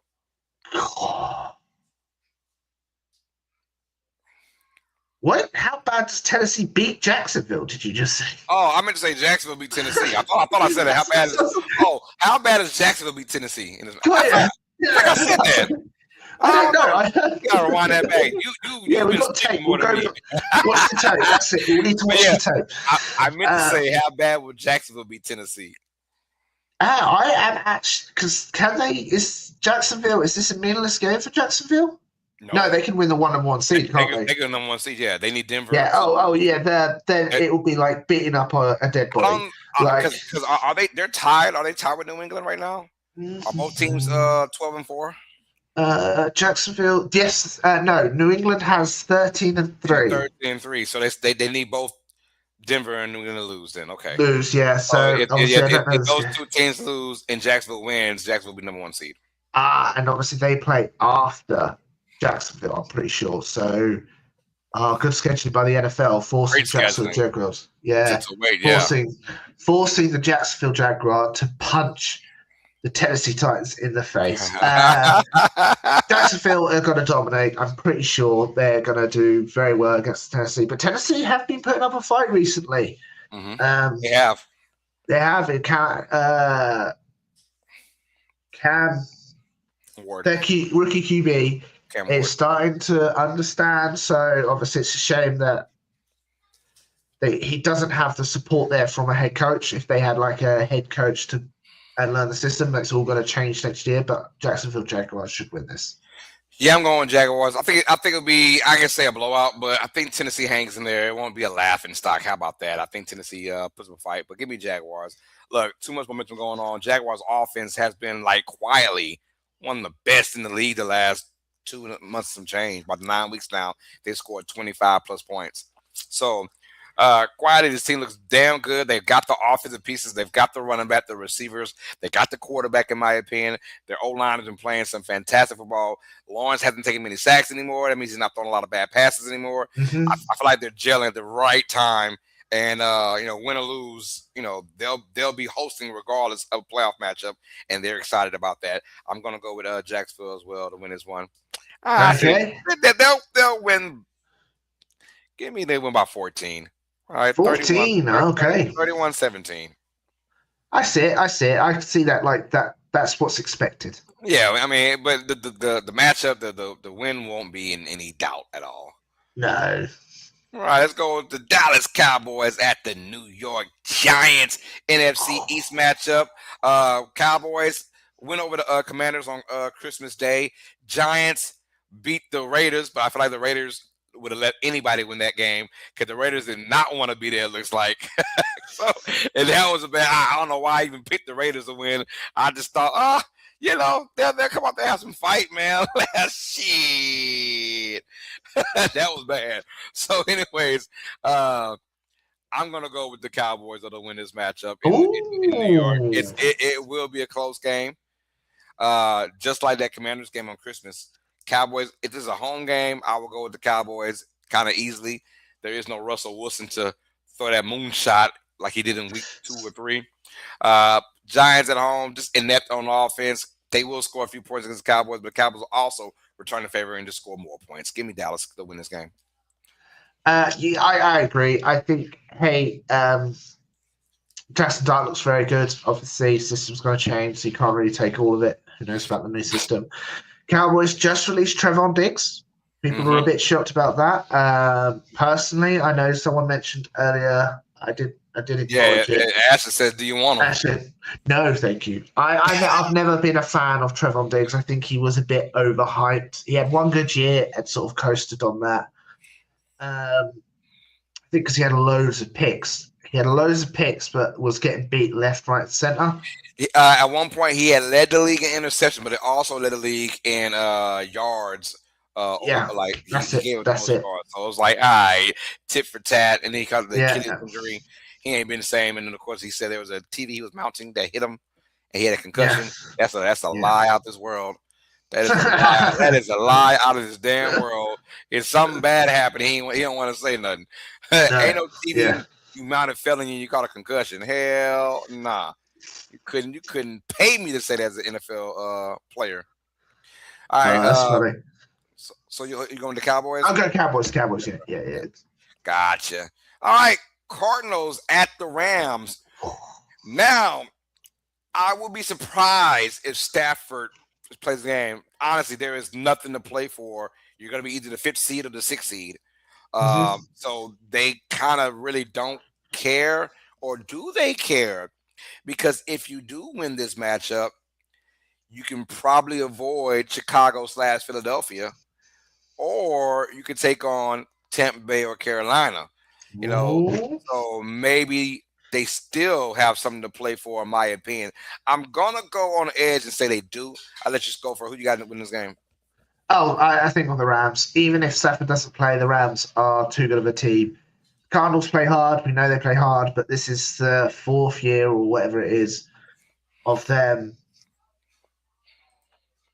just not being good, if you know what I mean. It's I don't know if they're not drafting well or if the talent's not there. This is their last year. Like, Kyler Murray's not going to longer be a Cardinal after this. I can see them moving on from Gannon, just being like, we're done. Fresh start. Let's just go with everything. But the Rams, yeah, I know there's nothing to play for, but Sean McVay will beat the Cardinals, I'm pretty sure. Yourself? Yeah, I'm going to Rams as well. I'm going Rams. Cool. Yeah. Going with Los Angeles, man. I think they're thinking like I'm thinking. We really want to play because let me see. Because the Lions and Bears and those matches are kind of Lions and Bears. When is that matchup? Is that a morning game or is that an afternoon game? Ooh, let's have a look, shall we? Because I don't know. I want to say it's an afternoon game. If that is, that's great scheduling yet again by the NFL. If it is an afternoon Lions game. And Bears. Lions and Bears will be playing at 9:25 my time. So that 3:20, yep, afternoon game. And here's the reason why: because it will force to make the Rams have to play against the Cardinals if they want the 5th seed. Yep. If you want to fight for that 5th seed, then you'll have to play that game against Arizona, be competitive. Because if you're counting on if the Bears lose, they'll be the 3 seed. If the Eagles win against the Commanders, we'll talk about that in a moment. So shout out to the NFL for making that happen, man. I like that. So Rams kind of have to play that game against Arizona and then wait out to see how it all fares out, which means the Eagles. And I think the Eagles and Bears are going to play for have to keep playing as well. Yeah, and they have to because they're going for the 2 and 3 seed. That makes a huge difference. Round 2, who's hosting, right? Yeah, someone will be in their ear being like, okay, they're going to win that game or don't, Right. So let's go with it, man. We're both going with the Rams to win that one. All right, next game, AFC West, Chiefs at Raiders. I'm going to go with the Chiefs. If the Raiders would have showed any hope, they have an 80% chance at the number 1 seed. Number 1 pick in the draft. Excuse me, not number 1 seed. Number 1 seed. What? What kind of bullocks is this? But no, I'm going with the Chiefs because the Raiders want to lose. That's why they told Crosby, go home. They said, we don't want you mess up any chance we have of getting that number 1 seed. Go home. That's the story. Yeah. And Max Crosby was pissed off about it. He didn't want to leave. He was pissed. They told him to go home and rest your knee. He's got to have surgery on his knee. He knows that, but I want to play, though. I want to play. So. I like it. But obviously, don't risk your best player. Right. Who can also screw up your number 1 seed. Yeah, exactly. Yeah, so they have an 80% chance they have to lose to the Chiefs. The Chiefs are not good offensively, but think they'll do just enough to beat the Raiders. I think a low-scoring game, Chiefs still win some ways, like 16-13. Give me Kansas City. Yeah, I agree. Kansas City with whoever they're playing, backup of a backup, whoever they are. I still think you've got a team who's actively wanting to lose versus a team that's still got a bit of pride in there. Obviously, this is if this was like 3 weeks ago, I probably would pick the Raiders. Fair. You know what I'm saying? It's like right when Pat Mahomes got hurt 2-3 weeks ago, I'll probably pick Raiders. But now this will be Travis Kelce's last game. You think so? Yeah, he's done. You think he's done?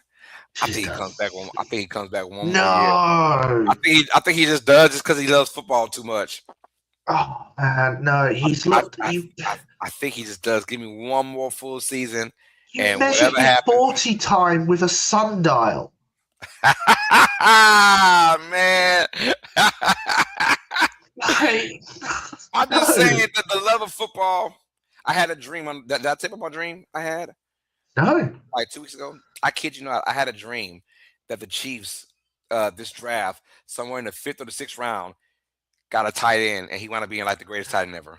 Oh, I have heard this, yeah. And we looked into it, and there's a tight end from Cincinnati. Yeah. That We is did talk about that. exactly the same as Travis Kelce. I had a dream.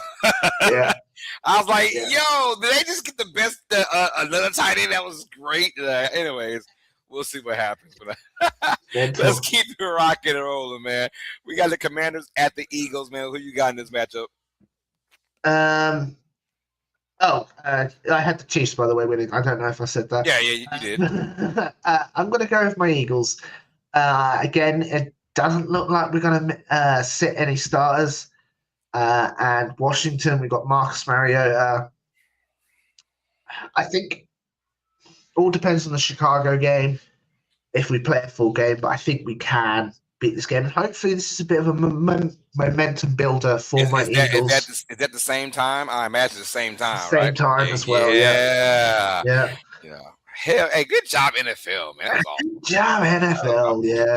It's going to make these teams be competitive and still play. I love it. Absolutely. It makes that week 18 actually matter because normally people are just, sitting players, no one cares.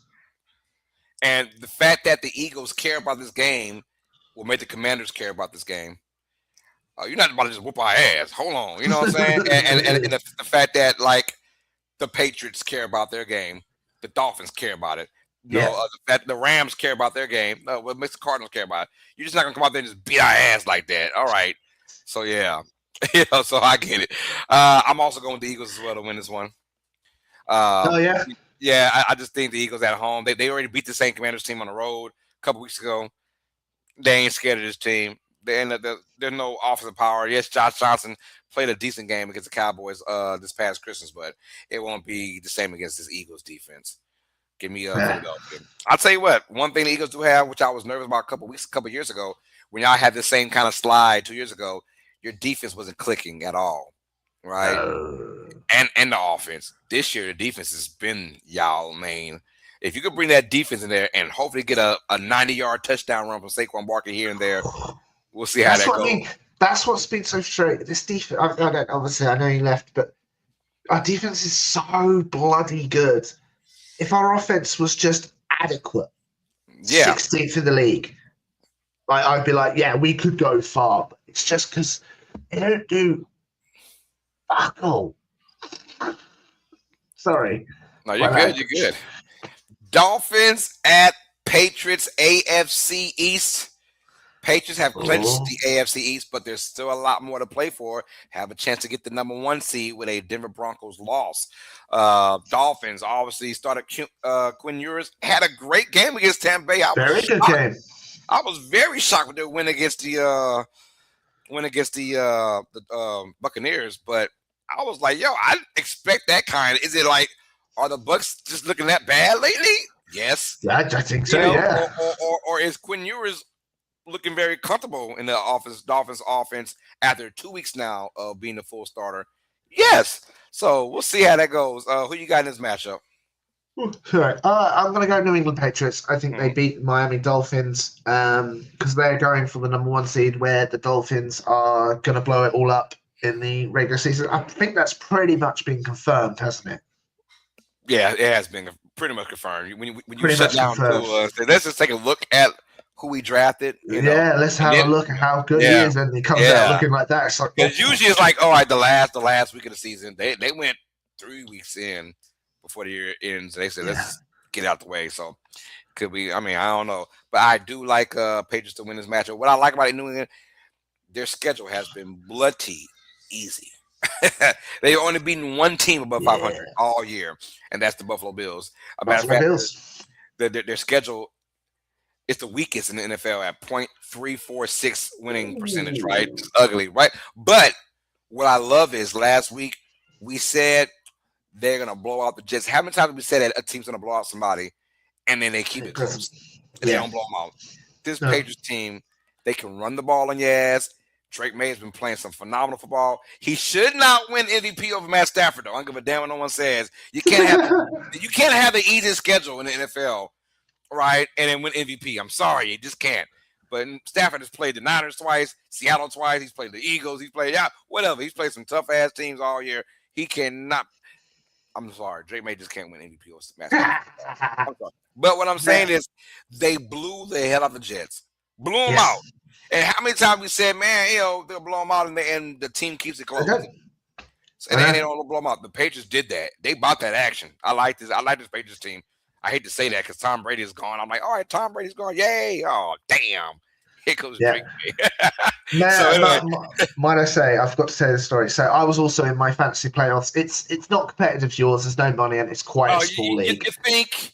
and it's 150 points for sloppy ass defense. Yeah. So I had Lamar Jackson in my thing, and obviously got a notification that he was inactive. So I completely panicked. Looked on what QB's available, and Drake May was available. I was like, I'll take Drake May, whatever. My brother-in-law, who's a Patriots fan, was in the Super Bowl with me. He'd had Jared Goff and no points, terrible, blah, blah, blah. And then we were obviously big family and all that, and was just getting notifications like Drake May's just scored a touchdown.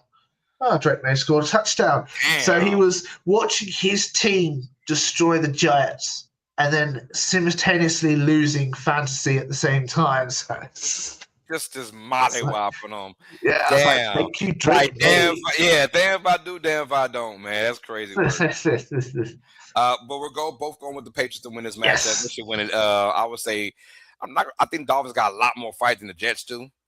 So I wouldn't say a complete blowout, but won't be close at all. I feel like the Patriots will scoot on. It's in New England, cold AF. Dolphins finally won a cold game a couple weeks ago against who that was against. I forgot already. The Jets. The Jets. I think the Jets are just very beatable this year. But according to Aaron Glenn, he's got a plan. Ugh. Okay. Good luck with that plan, right? Lions at Bears. Oh, my. NFC North matchup. Lions are officially out of the playoff race. I wonder if they give a damn about this game. It is in Chicago, man. It's going to be Caleb Williams and them. Do give a damn about this game. Like I said, the number 2 seed is up for grabs. That 2 seed is very important because you are the representative at home for the divisional, for your NFC semifinal matchup. You will be at home, so the number 2 seed means a lot for the playoffs. Both teams, Bears and Eagles, have to play in their respective games. But Bears, after that crazy loss they took to the Niners, but I had a lot of hope in them even after that loss. Lions at Bears. Excuse me. Who you got winning this game, TJ? Unfortunately, I think I've got the Bears winning this. I feel like I know the Lions are like, we've got to play for pride and all that kind of stuff, where I think the Lions have got too much on them, and they've got momentum even though losing. They've got they know they can win this, and I think they are going to win this, which sucks because we're locked into the 3rd seed, but give me the Bears. My guy, I'm going with the Lions in this one. Oh, that's 4. That's 4. I think Detroit will shock Chicago. They just gotta, man, if they can find a way to play adequate on offense, I told you the Bears will give it. The Bears also take it away, but they will give it a lot. If you're Detroit, I know you're at home. It's going to be bloody cold out there. I get it, but I have a feeling they're going to stick to the running game. Jahmyr Gibbs. I feel like he's going to have one last, sorry, fantasy owners, I couldn't do it for you during fantasy, because a lot of championship games were week 17 for fantasy. Some have championship games week 18, which is stupid as hell. I wouldn't do it, but yeah. But I think he's going to come out there and have an amazing game and be a one-man wrecking crew on the running game. And I'm going to go Detroit to win this game. Oh, fair enough. Okay, that's 4. Yes, sir. Let's keep it rocking and rolling, man. Chargers at Broncos. Yo, this game from the AFC West, Chargers are pretty much set in stone at, I believe, the 6th seed, right? Or they have a chance to be 6 or 5. Not much to play for. I will be shocked if Herbert plays in this game. I think he does play in this game, but I will be shocked if I hear word that he's playing. It's nothing to really play for. You're either going to take on the Ravens / Steelers, or you're going to take on the Jaguars. I'm like, yeah, okay. You face the Jaguars and they beat the crap out of you. Maybe you want to avoid them and maybe win this game and get the 5th seed. But then you're asking for the Texans to lose. Hold on, no. The percentages, no. Houston or Jackson's gonna be at 5. I'm sorry. Yeah, the Chargers lost both games to these teams. I just remember that. So, so nothing to play for. I would have said give me the Chargers if both teams are healthy and playing this game for whatever, but I'm going with the Broncos to win this one. I think Denver squeaks by. I think it'll be a really good game, but Denver's playing for the number 1 seed as well. You want to win this one. That way you can have that bye week. You know, Denver's going to come out there and think, hey, we want that bye freaking week. I also want to show love to TJ, man. Congrats, TJ. You did say the Broncos will be that kind of a team. You were not lying at all. I did not. I knew they would be a nice team and a playoff team. I gave them. I think I gave them 11 wins for the year. Did not see a potential 14 wins from this team and the number 1 overall seed in the AFC. And you saw that. So congrats to you. Apparently, I've gotten very good at calling people's games. Yeah, you have, man. Yeah. So shout out to you. I'm going with Denver to win this game. I agree. I think Denver is going to beat the Chargers pretty handily, lock up the number 1 seed. I imagine I can see them like having such a good. No. I was going to say have a good such a good lead that they rest from the second half, but no. It's going to be a tight game. The Broncos are playing close games, but they get the number 1 seed, rest up. And the Chargers, all of the momentum has been sucked off from earlier. I still think the Chargers play. I think they play Herbert. I think because I would rather want to play Baltimore or Pittsburgh. Yeah, you know, Herbert's going to play, but if you lose this game, well, guess who's right behind you? The Bills. Who the Bills have right now? The Jets, and that's why they're playing at the same time as well. Jets at Bills. I'm going Bills. Give me Bills by 50. Bills want a good win, and the Jets are just sitting there saying, "We want to lose. We want to lose." How bad you want to beat us? Yeah, it's gonna be a bloodbath. It's gonna be horrible, man. The Jets do stink. You're right, PJ. The Jets freaking stink. They do, man. So. You know, if people say, well, the Saints are on a 4-game winning streak, I'm like, no, we're on a 3-game winning streak. The Jets don't count. They don't count. I'll take Tennessee as a really good victory, and of course the Bucs and the Panthers. But I'm not going with the Jets, man. They can kiss my ass on that one. They suck right now. All right. But what I'm saying is, if the Bills win and the Chargers lose, the Bills are going to play the winner of Steelers and Ravens. No, they won't. They will go to 6, and the Chargers can probably go to 7. Excuse me. Yeah, I think so. Yeah. So and then like pick your poison. You know, if you're the Chargers, will you face Denver again as a 2 seed? But then that means you beat them though. So I don't know. But I mean, New England, Jacksonville ain't losing to Tennessee, so. You're looking at playing New England if you're the Chargers. If you lose this matchup in the Bills winning against the Jets, come on, man! Like I don't want to play New England if I'm Los Angeles, not in New England. Yeah, not in New England. So a lot at stake right now. Win this matchup, if you're the Chargers, which I doubt it, but win that matchup, and the Bills will take on the Jets for a 3rd time this year. That'd be something. That'd be must see TV. Oh, that would be must-see TV, brother. All right, and our last game on the docket, man. Sunday Night Football, last game of the NFL regular season.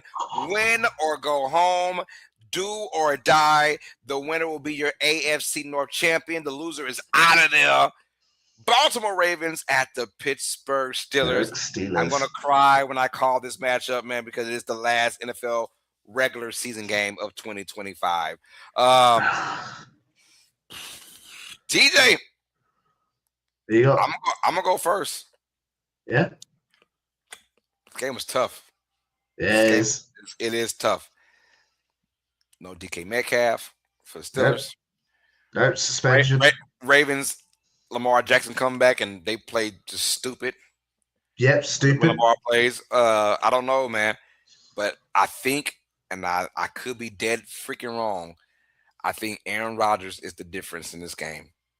I think Aaron Rodgers is going to find a way to get the Pittsburgh Steelers into the freaking playoffs. I think Pittsburgh wins this game. Bloodbath. I think Pittsburgh wins, I'm going to say 22. I'm going with a weird number. 22 to 18. Give me Pittsburgh over Baltimore and to become the AFC North champions and take the 4 seed and take on most likely the Houston Texans. Going with Pittsburgh to win this matchup. I feel like Pittsburgh in these scenarios is always in the playoffs, Yeah. But can the first time going in as a division winner for the first time in a long time. Ages, yeah.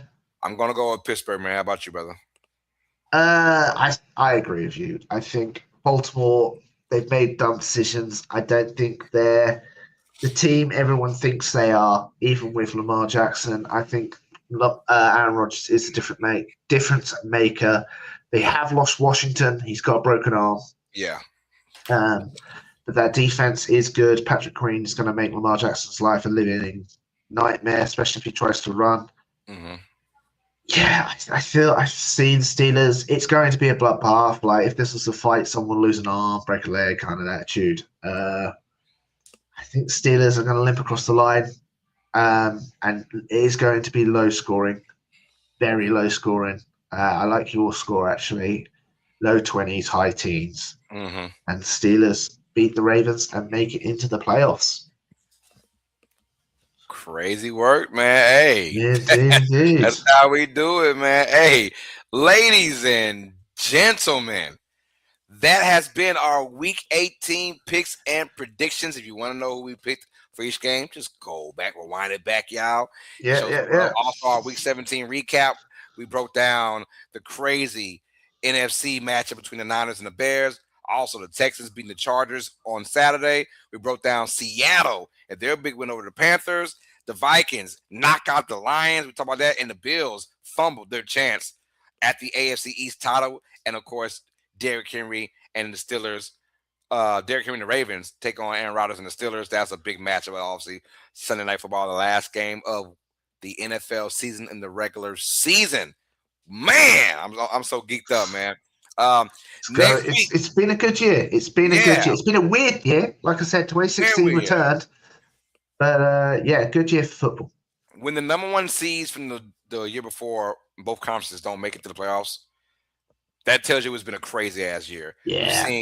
We've seen the Denver Broncos, New England Patriots, have revitalized their franchises for this year.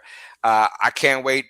I guess next week we can break down the seasons in its entirety after we give out our picks and predictions for the playoffs for the wild card. So a lot to play for, man. That's what we love. That's why we love it, man. We freaking love it, man.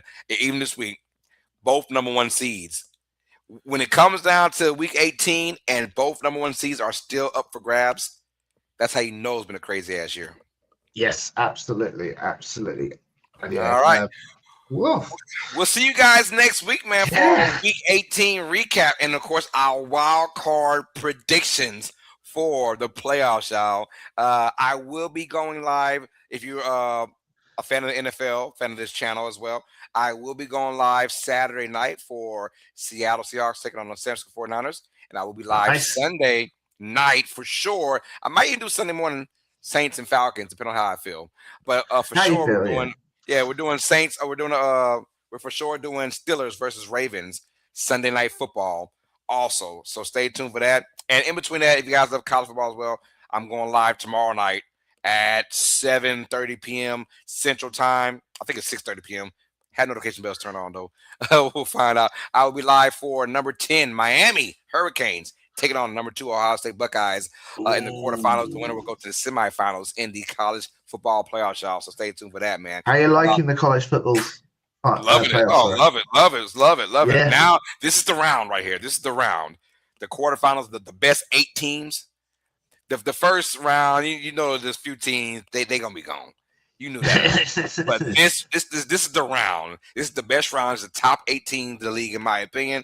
This is who we want to see, and some really good freaking matchups, man. So I'm excited for all 4 of these games. I'm only calling one. I will be working on Thursday, so unfortunately, so I couldn't call. I was gonna try and call one of those games on Thursday morning. I thought I was off, but then I got a call. Hey, you coming in? More money, more money, more money. I said, you know what? I ain't doing nothing with sitting my ass. So let's go ahead. I'll go ahead and go to work for that. All right. All sports fans, for the homegirl PJ, she said, all right, y'all have a good night. Take it easy. I'm your host, Carlos Clayton, and to the right of myself, it is Mr. TJ Tracey, brother. Guys, please have a great night. TJ, any last words, man? Yes, I want to say thank you very much for everyone watching in 2025. Carlos, thank you very much for having me in 2025. It's been, I've been saying to everyone, the best year of my life, I think. Yes, sir. It generally has been the best year of my life, and everyone in my life has made it fantastic. So thank you very much. I hope everyone had a great 2025. I've heard people have had a mixed ones. How about you? You had a good 2025? Oh man, hey, I'm alive, man. That's all that matters. Yeah. Every year I'm alive to talk about, but the next year it's been a great year, regardless. Fantastic. Man. That's great to hear. You know, like you said, man, I wish nothing but the best for every single person in life for 2026. I pray that all good things go your way, and I pray that we all have tasks and trials and tribulations we got to go through. I just hope that you keep your head down, rock through it with no problem, with absolute ease. Everything we do, man, and let whatever you touch, let it manifest 1,000 folds, man. Absolutely. Whatever you touch, whatever you put your mind to, let it manifest. This is the year for creation, a year for evolution, a year for getting your mind right, meditation, mediation, all that, man. So I just wish number positive on everybody, man, for 2026 and beyond. Of course, yeah, and obviously people who going out partying on New Year's Eve. Be careful. That is a young man's game. Definitely don't do that. I am sitting around playing board games with some friends. The difference is 10 years ago, I'd be out there partying, getting absolute shots. Now it's like, I'll play a nice game of Catan. That's what I'll do. But look after yourself. Don't go too crazy. If you're drinking, don't drive. Don't be stupid. And get home safe and have a fantastic. Don't start 2026 bad. Let's just say that. Don't start 2026 dead. How about that? Dead. How about that? Yeah. Let's not do that, man. You know, lose a leg, but don't lose your life. God, no. Yes, thank you very much, Carlos. Have a great night. And I will see you next year. Next year, huh? It's crazy. We'll see you guys next year as well. I'll see you guys tomorrow. But after that, all sports fans, you guys know what time it is. Stay smart. Stay uneducated. Peace. Love you, mama. Love you guys as well. Love you, TJ. Have a blessed rest of your night, brother. Y'all take it easy, man. And we'll see you guys next week for episode 83 of Tuesdays with TJ, the NFL podcast. We're out, y'all. To the right, intercepted high. Start loading. It looks up to that. The place start loading and oh no! Keith Lee! Oh, double team! Come on, PJ. Forward one. Oh, PJ fell out. 2, 3 strikes. Should I get him, PJ? Oh, sorry. I'm sorry.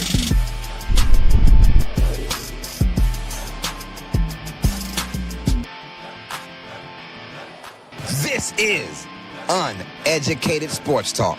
Stay smart, stay uneducated.